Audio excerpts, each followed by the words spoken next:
Hello and welcome back to Project Zomboid, everyone, our first week in Build 42. Previously, we had just gotten done surviving our first day, and we already have a safety breach at the window.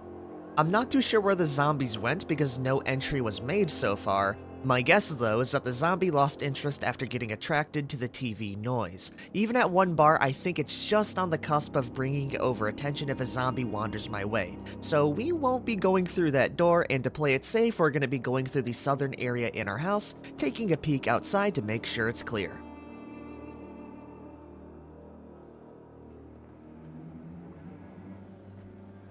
Oh, yep, that's definitely our likely culprit right down there. One lone zombie.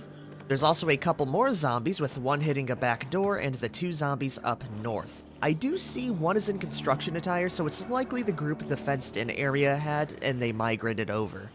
Thankfully, they are pretty spaced out, so it should be an easy fight for me. All we have to do is make sure it's in our favor. That's pretty easy to do, though, because with our strafing knowledge and the claw hammer, we can bash his noggin in real easy.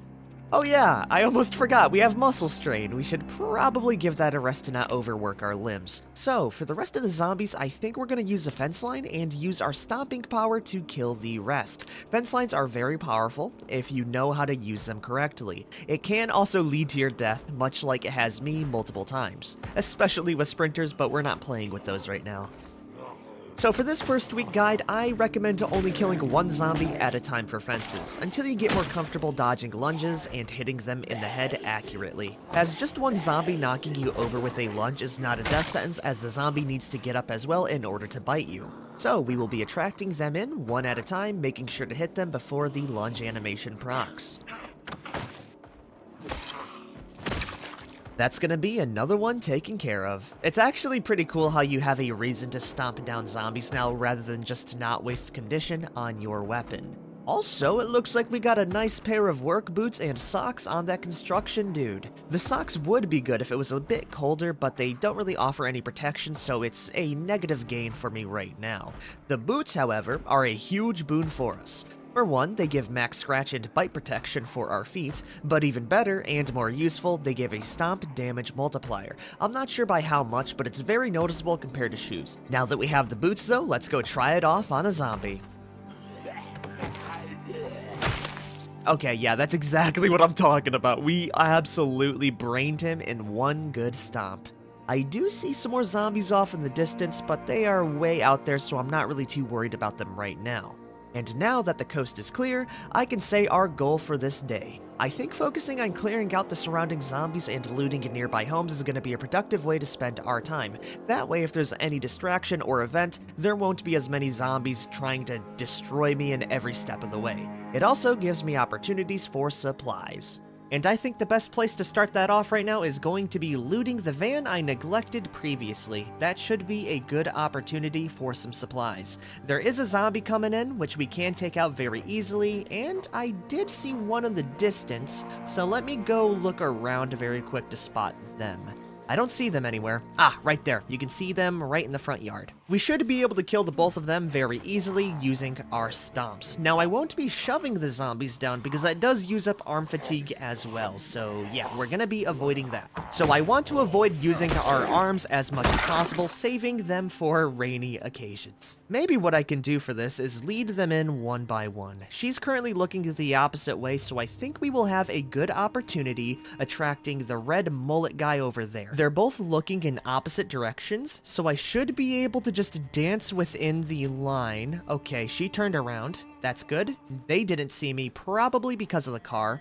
Never mind, they definitely do. We have a fight on our hands then. I am going to go around the house to maybe lose line of sight, and hopefully only one or two should follow me through. Yeah, it looks like it did perfectly. Only one zombie came towards me. They came in the wrong direction though, but hey, I will take it. Boom, that's gonna be another one down in a single hit. Now we're gonna skirt the side of this fence line to see if I can attract the others. This is also a good point to mention that the stealth system did get revamped, but I don't think the picket fence with the spaces in between is gonna conceal us very well. But if I want to avoid zombies and their glare, you can go near wooden fences that are tiny and hug them very closely, being able to avoid most of them. I don't see anything here. Oh, nope, never mind. How did I not see that? Okay. Well, it looks like we got them separated anyways. 2 more easy stomps for me. Always making sure to check behind me before we fight them. Oh man, I love the new sounds for combat, by the way. It makes it feel so much more visceral. I think that's gonna be most of them. There is that house, which might be a problem very soon. So much so that I'm gonna take care of them right now. It does look like the majority of the group did lead themselves inside, so I should be able to lead them out one by one. I gotta say, that's quite a few more than just one, but they are coming in very spaced out, so we should be able to put some real damage in them. That's 1 down. Up next, we have another 5. Oh, that's so nice.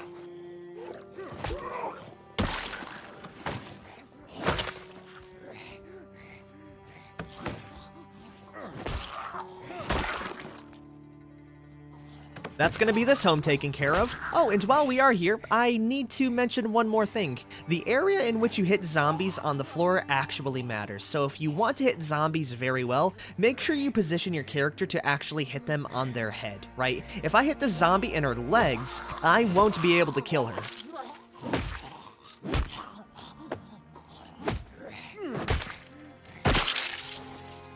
As you see, it took about 7 hits to kill her instead of just the 1 or 2 I would have had at her head. So keep that in mind when you're fighting zombies on the ground. It also means the same for the weapons.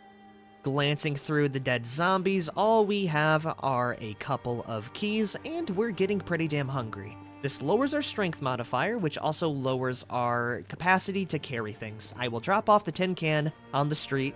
Please don't sue me for littering, and we will grab some food. Oh yeah, I forgot, we have no food. We do have some brown sugar, which does lower our hunger, but I'm gonna hold off on that just for now because we can use that for future crafting recipes. I also am noticing right over here there's a little offshoot inside our home. I think this might be a basement, which is a very good sign. The door is currently locked, but I think if we find a multi-tool, a handy knife, or a screwdriver, we can actually disassemble the door for easy access. I'm also really surprised we don't have the key to our own house, but hey, who am I to judge? Maybe I misplaced it somewhere. I do know one thing though, that van is mine.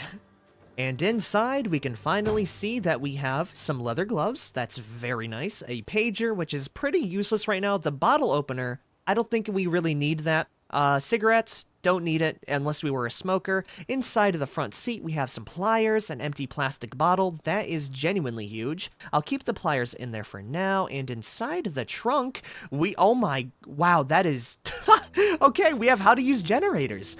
That's a very good magazine to find this early. Why don't I have this luck in my other series? Of course it happens in the tutorial. We also have an extra hard hat, some more weapons, including a tire iron, which is gonna be something preferable to the hammer. It might do a little less damage, but the hammers we can save for more, hands-on tools. There is an iron pipe and another empty bottle. I will be grabbing all of this and lugging it back to my base. Also, good news, we can attach the tire iron to our back slot, saving up some space. And speaking about space, I am going to be dropping off the weapons we aren't using right now. Filling up the 2 plastic bottles. There is an event that happens in the future, by the way, where water does cut out, so having a small stockpile of water with whatever containers you find can be pretty important to your survival. I will drop off the magazine to read once it gets a little bit more dark, in which it is very quickly. I think we have enough time for 2 more homes to loot though. I will be going for that home down there and that one over there. Starting off with the more affluent looking one. Inside, I don't see any zombies so far, but we're gonna give it a nice cursory glance. The front yard does have another conspiracy theorist zombie. They are looking a different way though, so we will leave her to her own devices. In the front, we have a garage, and over here, the door seems to be clear. I'm gonna open it. It's unlocked, that's nice, and we will take our time looting very thoroughly. I hear no signs of the undead. It's free to loot. Already, that is a huge boon. That's a free baseball bat right there. I really like long blunt weapons, especially compared to bladed weapons, because if you hit a zombie, their clothing condition won't go down, so I can steal some very nice armors off of the dead. We have some jeans in there and a magazine. The battery is nice if it was any charged. The paint is also pretty useless right now, though.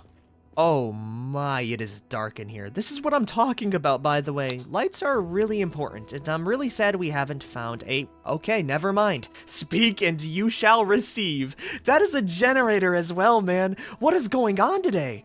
Oh my, it is Christmas for us today. We got a welding torch, a couple of nuts and bolts, and bolt cutters. Those won't be too useful right now, but I will take them just to grab. We got a flashlight, which is the best part so far. Sadly, we don't have a way to attach it to our character, so the only way we can power it on is by equipping it with our secondary slot. But with that, we will be able to see in the dark. Over here, there's a plastering trowel, some canned corn, an entire box, you say? Okay, I'll grab that in a minute. What's over here? Oh my, another box of canned potatoes. That is new, and that's very nice. Over here, we have a washing room with nothing inside. A couple of alcohol wipes and tweezers, which is always good to have for medical reasons. You can use the alcohol wipes to clean wound infections, not the ones you get from zombies, just basic ones. Sterilization with alcohol wipes also has the added benefit of making wounds heal quicker, and tweezers are nice if I get into a crash or get in some glass, I can remove them with those. The bedroom has an electric guitar and a leather coat. I will take the leather coat for armor, as it gives me 20 bite defense and 40 scratch defense, which is really damn big. We have a catalog for hit vids. We might be able to scout that out if I read this. No, that doesn't seem to be the case. Inside of the bathroom, we have an empty bleach bottle. Inside of the kitchen, we have one fresh cherry, one frozen pork chop, a bowl with sugar cubes, one seltzer water, tortilla chips, and pepper. Finally finishing it off. We're also getting drowsy, and if you check our encumbrance, we are feeling pretty weighed down, so I'm gonna save the looting for next time. What I can do instead is drop off our extra supplies. Equipment and electronics inside of the closet, taking the battery for our flashlight. Food inside the fridge. Let me take out the tin can and towel very quick. Finishing it off with the containers under the sink. I will be filling up the bleach bottle and the bowl with extra water. With the rest of the day being kind of shunted away, I am gonna be taking it real easy. Grabbing the pork chop and popping it inside our oven. This time though, I'm gonna be staring it down like a watchful hawk.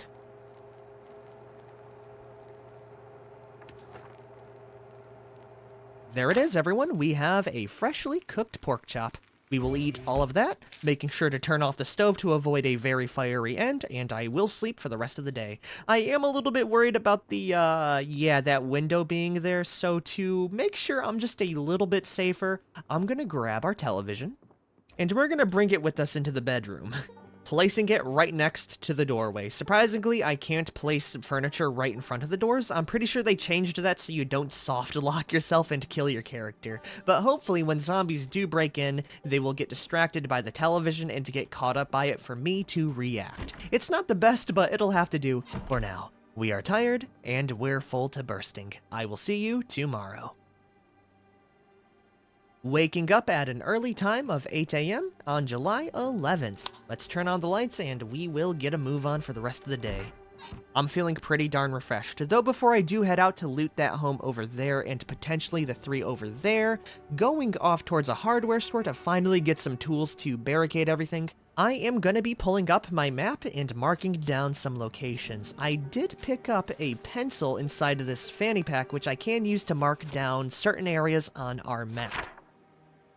If you look at the top right, we can pick a certain amount of symbols to use. So this way I know exactly what I've looted so far, which is going to be you and you. It might not seem like much right now, but making this a habit will save you in the long term because you won't have to go through every single house thinking if you looted it or not. The map will tell you exactly what you've done so far.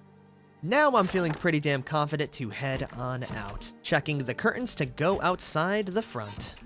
Killing that bozo up there.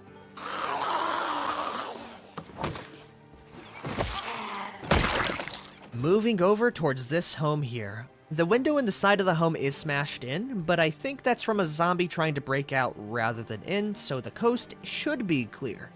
You should always take your time though, because all it takes is one blind spot corner. So far, we're good. Let's start looting. Grabbing a stalk of cauliflower, some packaged peas, a box of cereal, a bottle of cow's milk just out in the open, finally grabbing some kidney beans, pepper, seasoning salt, and an empty saucepan. I'm honestly surprised we didn't use this as our first weapon, as there's almost one in every single home. You can also use a frying pan. Just make sure you get pretty creative with the weapons you use at the start of the game. We got pretty lucky with the claw hammer, but the saucepan would do in a pinch. I will be grabbing that for recipes though. Boasting an entire box of seeds. 4 whole bags in total. Wow, that's really nice. One cool thing about Build 42 is that if you're curious about the seasons that the seeds grow in, you can read these. Matter of fact, let me look at it right now. And hello? Oh, okay. That's pretty terrifying. We'll push him over and boink him once in the head. He's down. Thank you for the matches. That's why you should always have your head on a swivel and also have your headphones in all the time playing this game. It looks like it was just the lone zombie, so we're safe. But yeah, if we look at the bell pepper seed packet, we can see that we've read it, and if I check my character info and our recipes and media, we can see over at the agriculture tab, we can see that bell peppers grow best in June and terrible in July, with the whole season including May, June, and July. So if I wanted to, we could grow bell peppers for the start of this month.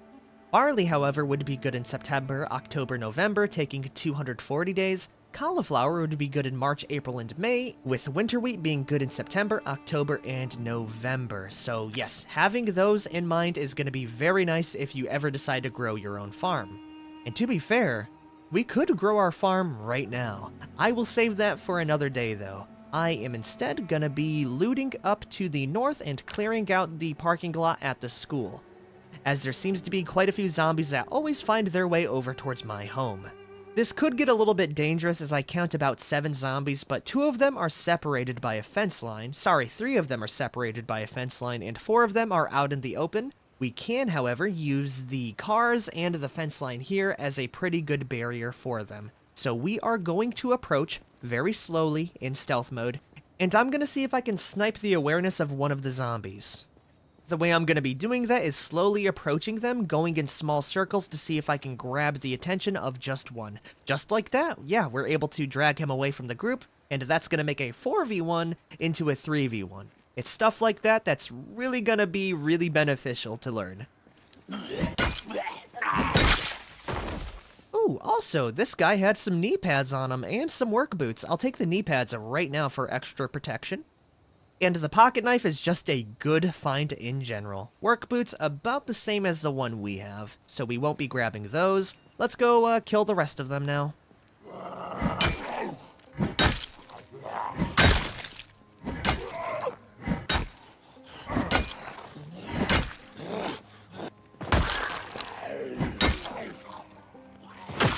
Oh, dude, that was some beautiful handiwork on me.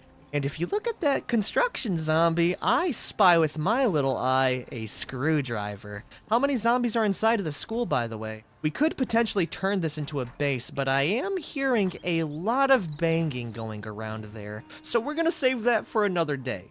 What matters is that we got that screwdriver, which gives me access to our home's basement. On top of that, there is a shovel, which I will use as a weapon right now because, you know, we are in the middle of the day. There is a pipe wrench, which is a good tool to have in general. There are also a couple of keys on the ground, so I'll be yoinking all of those. Looking to see what's inside the vehicles. Inside the van, we have some duct tape. That's very nice. And by very nice, I mean that's genuinely huge, and I'll show you that very soon. Oh my, in here we have a lot of goodies. A rubber hose, which we should be able to use for siphoning out gas. I could be wrong on that.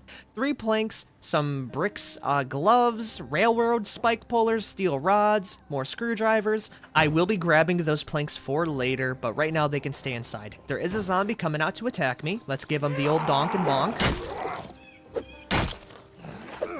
Yeah, see ya later. inside of the purple car, we have a alcoholic. That is 10 empty glass bottles. I'm gonna take all of that. Not before looting the rest and making sure my escape is assured. There's also more duct tape inside. Even more beer bottles. Wow, this guy really likes to drink. That's gonna be my treasure and his trash. There's another zombie coming in there. That's exactly why I didn't want to overload my character right now, as we are only weighed down a tiny bit and a little uncomfortable, probably from the knee pads. Let's take care of you. And you very soon. By the way, windows function the same as fences. The only thing you need to keep in mind for windows, though, is that they are functionally a choke point, so if there's a lot of zombies, they're all gonna cram through one single spot, which is a dangerous situation to be in. Okay, what is inside here? We have some flyers. I don't think I want those.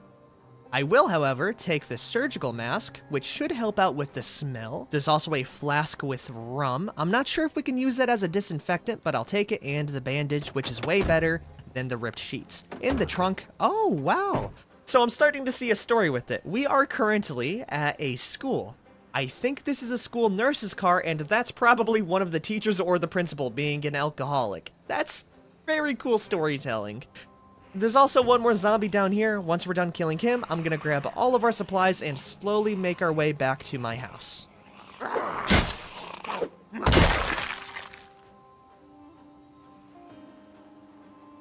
Oh, fun fact, by the way, muscle strain does not only go for the limbs, but also our torso. So carrying this big load is really hurting us. So I'm gonna head over very quickly. As you see as well, we are taking minor damage for the amount of weight we are in. The only good news, though, is that you can't get killed while overloaded, but it will affect your character quite a bit. So let's drop off all the glass and supplies, and once we're done with that, let's go check out that basement.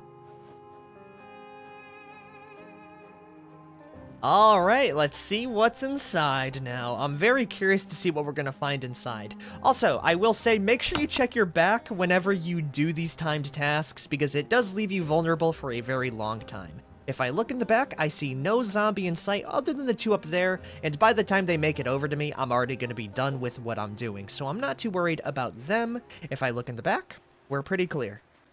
One cool fact, by the way, about basements is that they're completely randomly generated, so what I find down here will not be the same of what you find inside of this home. So anything can be down here, and I am excited.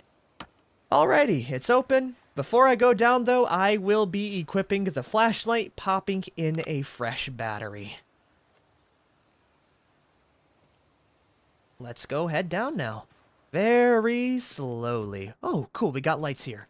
Okay, that works as well. Is it on or is it off? I think that's on. And so far... Oh, jeez. Okay, that's exactly why we, take our time going into places. That could have been a very bad situation. Sorry. Maybe that's why, what was a lady doing inside my house? This is my house. Wait a minute. Yeah, there's just some glass and beer bottles down here. We will take those, and yeah, we'll have cleared it out. Now that we are done with that, I think we're gonna go check out some of the northern homes before it gets too dark out. Being very thorough about killing every single zombie here. There's a group of 3 in front of there. I also spot 3 more down there. We should be able to kill them one by one.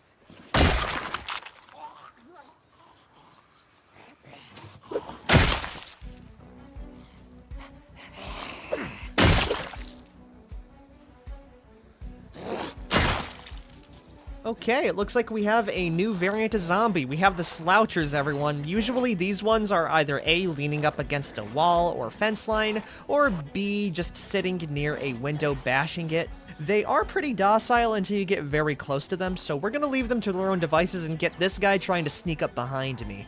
But what you can do is just walk in front of them very briefly or give them a quiet shout to attract them to your location. We are gonna be digging this guy a grave first, though.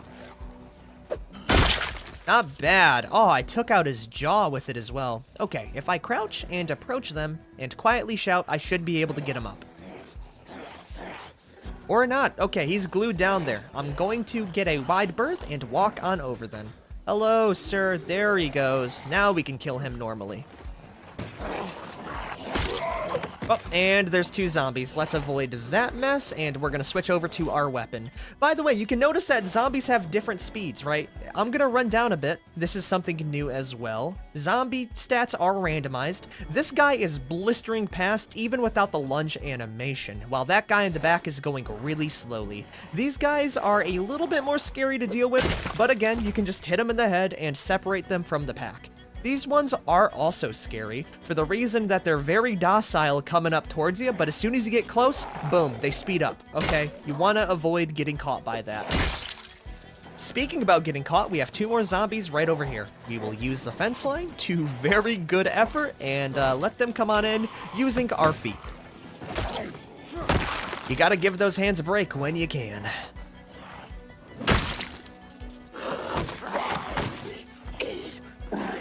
Okay, that was a bad call. I almost tried to attack them with the fence line. There's 2 of them right now. We should be able to handle them with the shovel. Also, one pro tip, when you are fighting groups like that and there's like 2 or 3, one thing you can do, which I find is very powerful, is you do a swing and then a shove. And by doing that, when you're backing up, your character's not going to get caught up by the animation of recovering from the swing, so you can immediately push after swinging, juggling 2 zombies pretty well. If I find another group, I will showcase just that. We are getting pretty hungry though, but I think the coast is looking pretty clear, so let's loot these final 4 homes. Oh, never mind, we have 1 more zombie here. Oh, actually, scratch that. We have 2 zombies right over here. Perfect. I'm gonna switch over to my hammer to demonstrate what I'm talking about. Let's get them close up, just like that. You are still faster than them, even when they're lunging. Oh, we have 3 over here. Okay, that's a little bit unintended, but it works. So I'm going to hit, and then shove the other zombie. As you see, you can juggle zombies very well. It's getting bad, so we're gonna run away, do a little loop-de-loop, and we are getting drowsy, so after we kill these 4, we're done. All right, so hit, wait, shove. Hit, wait, shove. As you see, you can basically juggle even 3 zombies with that.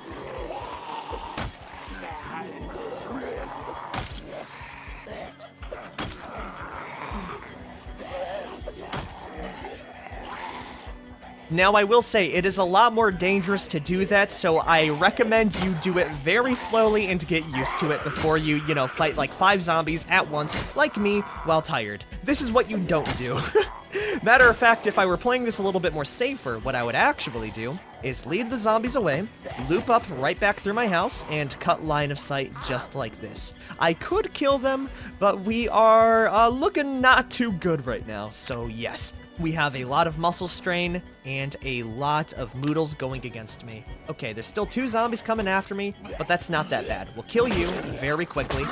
Oh, now we're exhausted. Okay, that's really not good. We're gonna go cut line of sight again with the homes, and I will deal with them another day.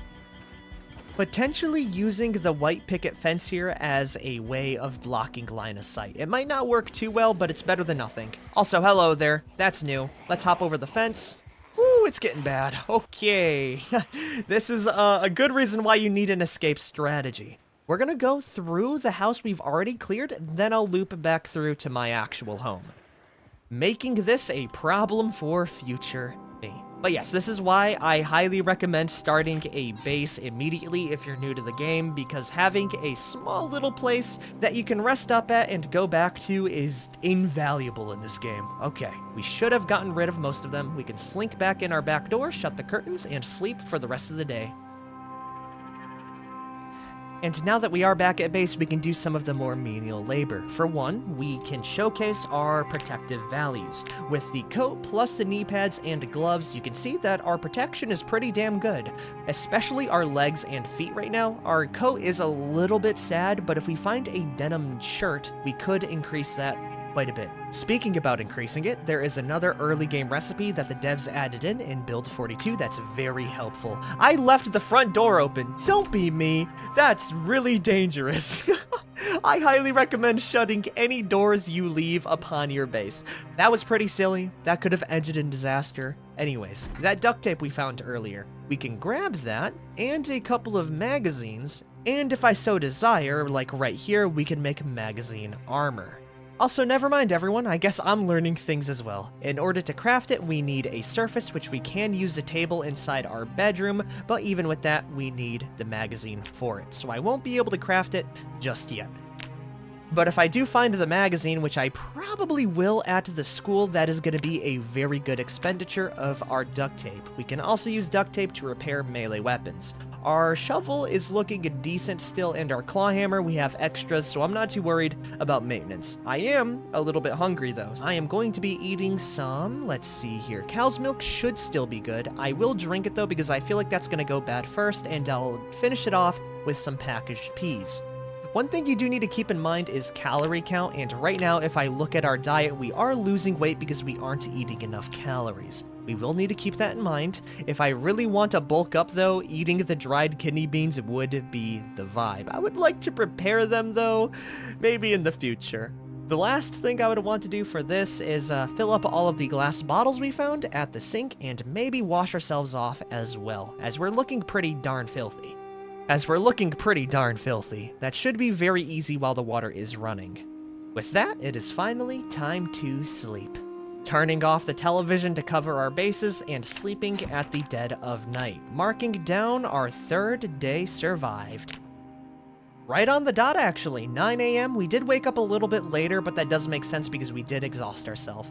It is a little bit foggy out, but I'm going to save that for day 324. We've already been through 2 more days. We cleared out the neighborhood, looted some nearby homes, and we can mark them down with our pencil. Next time, though, I think we really need to barricade this home. It's pretty lackluster right now, and even though we do have the supplies, I think we're going to go head into town up over this way to loot the hardware store right over here. There, we should be able to get all of the supplies we need to barricade our house to make it more like a base rather than whatever the hell this is. Anyways, this is going to be the end so far. If you guys have liked this tutorial series so far, be sure to like, favorite, share, and subscribe for more, and I hope you learned something today. I will see you all later. Peace out, everyone.